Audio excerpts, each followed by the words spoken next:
Faida ya mwanadamu ni kizazi chake. Siku ataondoka ulimwenguni, kuna mtu atasema rabbighfirli wali walidayya warhamhuma kama rabbayani saghira.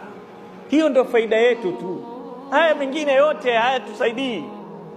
Lakini ukaacha mtoto, akawa mtoto yule kila mara atakumbuka aseme, Mola, wasamehe wazazi wangu, walinihurumia udogoni, wakanilea vizuri, wakanipa dini, wakanifundisha adabu, wakanilekeza maisha bora, wakanitamanisha janna. Basi na wewe Allah, huko alipo mzazi wangu, muhurumie na umpe janna. Hili litakusaidia. Lakini akiwa president awe nani, asipokupa dua hii hajakusaidia kitu. Lazima tubadilike, lazima tubadilike.